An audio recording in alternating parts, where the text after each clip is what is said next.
Este vídeo va a ser un poco más serio. Hoy vengo a hablaros de la ley de violencia de género y de por qué esta ley es injusta. Atención, disclaimer.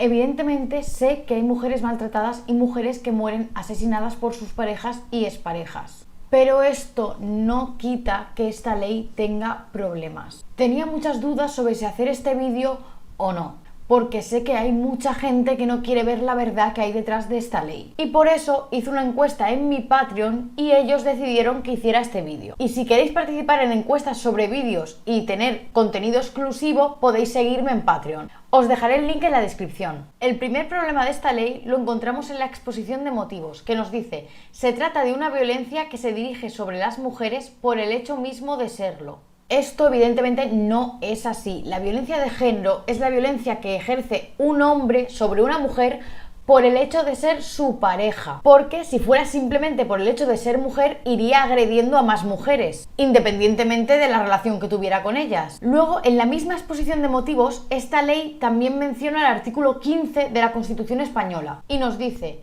nuestra Constitución incorpora en su artículo 15 el derecho de todos a la vida y a la integridad física y moral. Este artículo establece que todos tenemos derecho a la vida, no solo las mujeres, y sin embargo esta ley, a pesar de incorporar y hacer referencia al artículo 15 de la Constitución, solamente es de aplicación cuando la víctima es la mujer y es agredida por un hombre que es su pareja o su expareja. Además, en nuestra Constitución tenemos también el artículo 14, al cual no hace mención esta ley porque claramente no interesa. En el artículo 14 está recogido el principio de igualdad y dice: los españoles son iguales ante la ley sin que pueda prevalecer discriminación alguna por razón de nacimiento, raza, sexo, religión, opinión o cualquier otra condición o circunstancia personal o social. Como podéis ver, este artículo no está dentro de la sección de los derechos fundamentales, porque no se considera solo un derecho fundamental,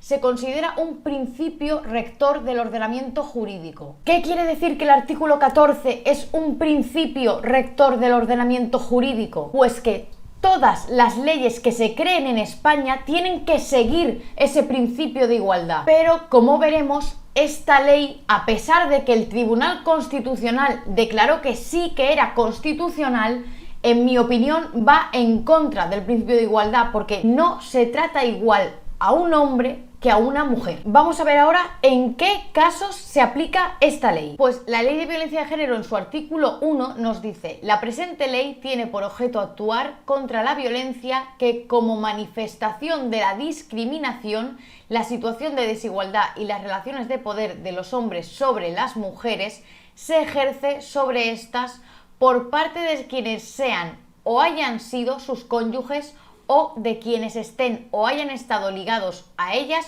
por relaciones similares de afectividad, aún sin convivencia. Es decir, esta ley solo se aplica cuando la relación es heterosexual y la violencia la ejerce el hombre sobre la mujer. Todos los demás casos en los que haya violencia, pero sean otro tipo de relaciones, como por ejemplo las homosexuales, o en relaciones heterosexuales donde sea la mujer quien agrede al hombre, quedan fuera de la aplicación de esta ley. Por lo tanto, ante un mismo hecho, ejercer violencia sobre tu pareja o expareja, se aplican distintos delitos que conllevan distintas penas y distintos antecedentes penales. ¿Y cuáles son estas diferencias? La primera es la diferencia en los delitos. Por el mismo hecho, por ejemplo, una lesión, un hombre que agreda a una mujer tendrá más pena que una mujer que agreda a un hombre. Cuando es la mujer la que agrede al hombre, el artículo que se aplica es el artículo 147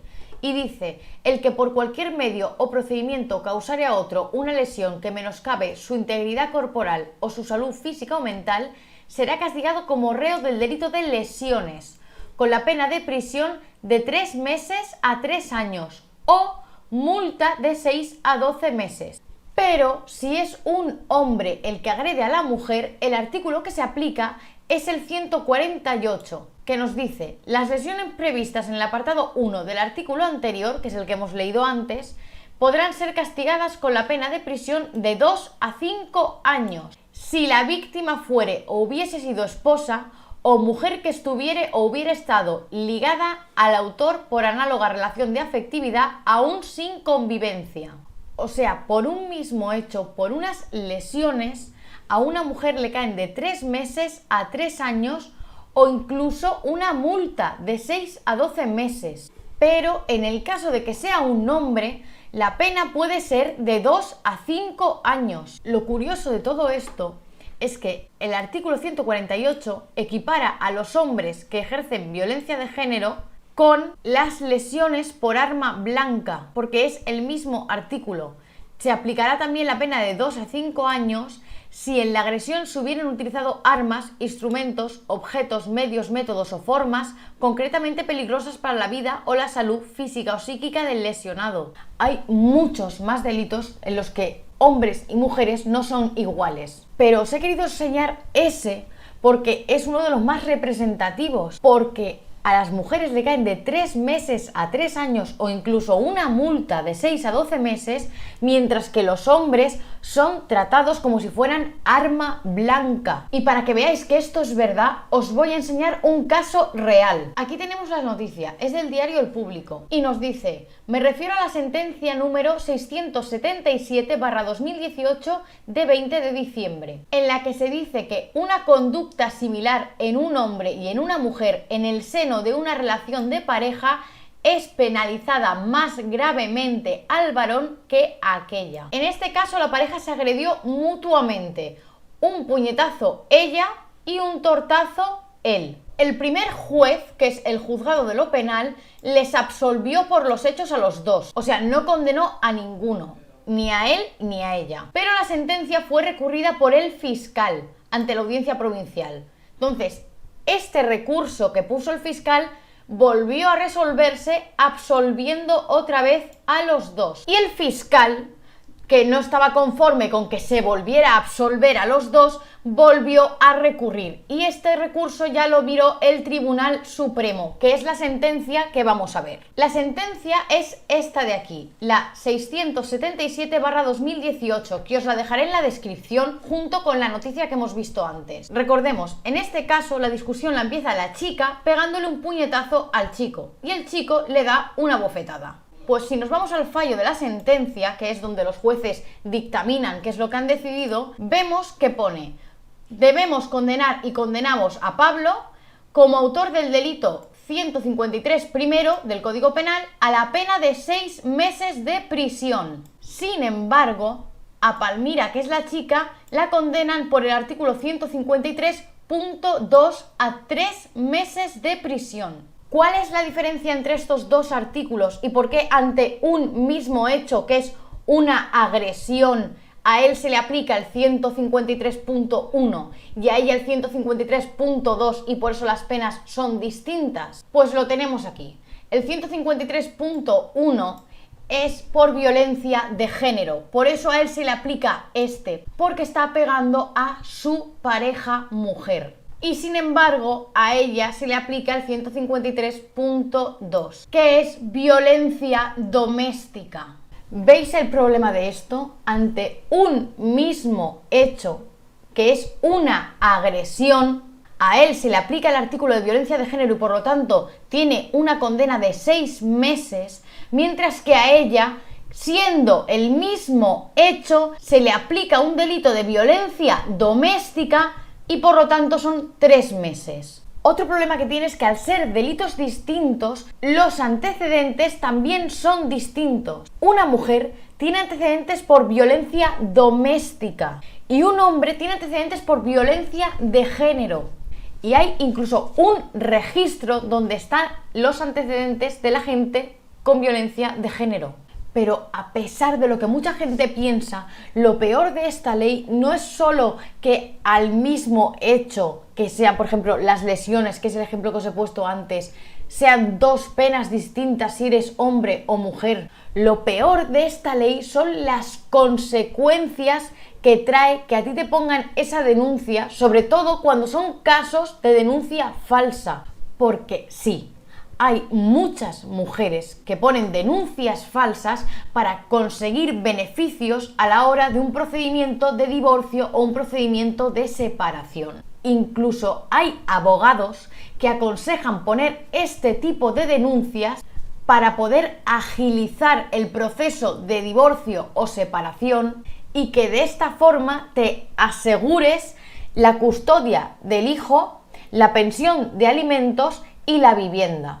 Y os estaréis preguntando, ¿esto cómo puede ser? Pues voy a explicaros un poco el procedimiento de poner una denuncia de violencia de género. Primero y más importante, tenemos que diferenciar entre dos términos. El primero es medidas cautelares penales, que sería, por ejemplo, una orden de alejamiento. Y el segundo es medidas provisionales civiles, que es en los casos de separación y divorcio, cuando hay hijos menores de edad, en esas medidas provisionales civiles se establece el régimen de visitas, la custodia del hijo menor y la pensión de alimentos. Entonces, ¿por qué se usan las denuncias falsas de violencia de género para agilizar el proceso de separación o divorcio? Cuando una mujer va a una comisaría y denuncia a su pareja por violencia de género, es la propia policía en esa denuncia quien pide la medida cautelar penal, que sería la orden de alejamiento, y las medidas provisionales civiles, en el caso de que la pareja tenga hijos menores de edad. Tanto esa orden de alejamiento como esas medidas provisionales civiles se resuelven en el juzgado al día siguiente de haber puesto la denuncia. ¿Qué pasa entonces? Yo pongo una denuncia un día y al día siguiente ya puedo tener concedido por el juez tanto la custodia de mis hijos como la pensión de alimentos y el uso de la vivienda, de un día para otro. Evidentemente, la ley da otros métodos para conseguir esas medidas provisionales, para conseguir tanto la pensión de alimentos como la custodia, de formas que no tengas que poner una denuncia falsa. Pero el problema es que son más lentas. Pero que sean más lentas no justifica que tú puedas usar la ley en tu beneficio y de forma fraudulenta si es que no eres víctima de violencia de género. Otro problema que tiene esta ley es que no hay igualdad en la defensa entre el hombre y la mujer. Estos juicios siempre los lleva un juzgado específico, que es el juzgado de violencia contra la mujer. Cuando una persona pone una denuncia por violencia de género y al día siguiente le conceden tanto la orden de alejamiento como esas medidas provisionales civiles del régimen de visitas, la custodia o los alimentos del menor, a la mujer se le da 30 días de plazo para poner demanda de divorcio o demanda de separación. Y aunque en un caso normal una demanda de divorcio es civil y por lo tanto lo llevaría a un juzgado de lo civil, como hay un procedimiento por violencia de género, lo lleva el mismo juzgado que lleva el procedimiento por violencia de género, que es el juzgado de violencia contra la mujer. ¿Y por qué digo que la defensa del hombre y la defensa de la mujer es desigual? Porque la mujer siempre tiene derecho a un abogado gratuito. El derecho a la asistencia jurídica gratuita de la víctima de violencia de género lo tenemos en el artículo 20 de la ley y dice: las víctimas de violencia de género tienen derecho a recibir asesoramiento jurídico gratuito en el momento inmediatamente previo a la interposición de la denuncia y a la defensa y representación gratuitas por abogado y procurador. El problema de esto es que la mujer, a pesar de que tenga recursos para poder pagar a un abogado, siempre se le asignará uno de oficio. Pero el hombre, si no cumple con los requisitos para conseguir la justicia gratuita, tendrá que pagarse su abogado. ¿Cuál es el problema también? Y es por eso que es desigual la defensa.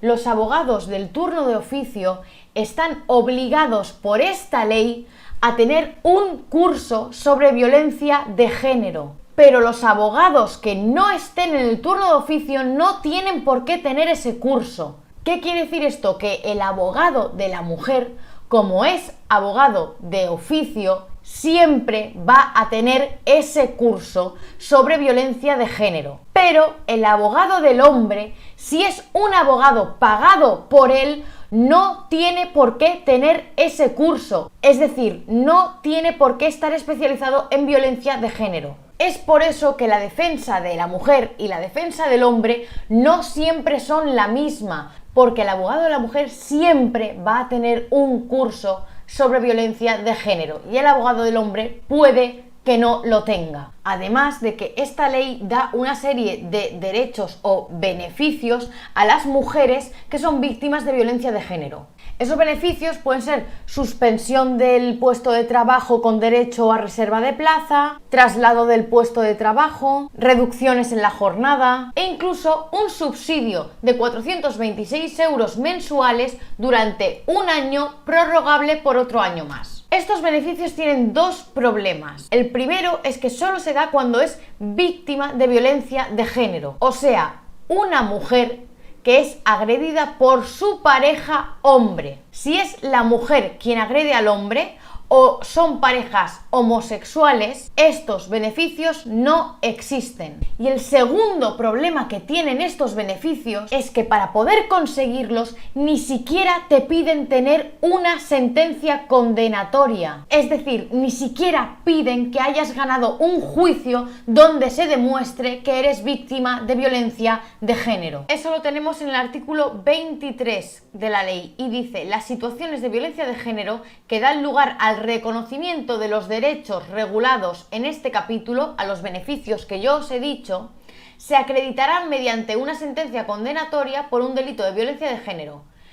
Pero también podrán acreditarse las situaciones de violencia de género mediante informe de los servicios sociales, de los servicios especializados o de los servicios de acogida destinados a las víctimas de violencia de género. ¿Qué quiere decir esto? Que simplemente con que los servicios sociales te hagan un informe donde diga que eres víctima de violencia de género, aunque tú no tengas una sentencia condenatoria, ya puedes tener todos esos beneficios que yo he dicho. Beneficios a los que un hombre maltratado o una víctima maltratada, pero en una pareja homosexual, nunca podrán acceder porque no lo prevé la ley. Ahora os estaréis preguntando: ¿y por qué esta ley, si es tan injusta para los hombres, el Tribunal Constitucional la declaró como válida? Porque la considera una discriminación positiva para igualar las posiciones de hombres y mujeres. ¿Cuál es el problema? Que en la actualidad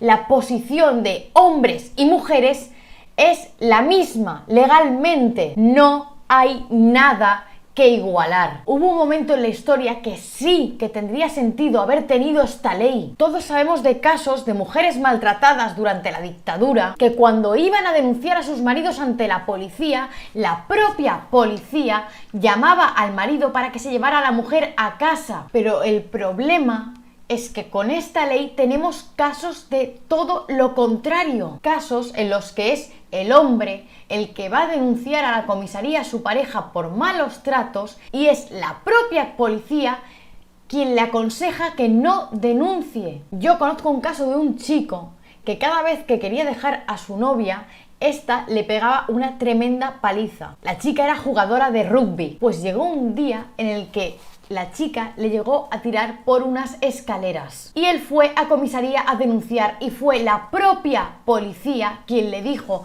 que si denunciaba y luego ella decía que había sido en legítima defensa, el que podía salir mal era él. Por casos como este, aunque sean pocos, aunque haya más mujeres maltratadas que hombres maltratados, no se puede permitir esta ley, porque estamos volviendo a los años 50 pero al revés. Es por esto y por todo lo que he dicho antes que yo considero que esta ley está mal. Pero es que lo peor de todo es que esta ley podría no existir, porque ya hay un agravante específico en nuestro Código Penal que es el agravante de parentesco. Este agravante específico es el del artículo 23 y dice: es una circunstancia que puede atenuar o agravar la responsabilidad según la naturaleza, los motivos y los efectos del delito. Ser o haber sido el agraviado, o sea, la víctima, cónyuge o persona que esté o haya estado ligada de forma estable por análoga relación de afectividad. O sea, si lo aplicáramos así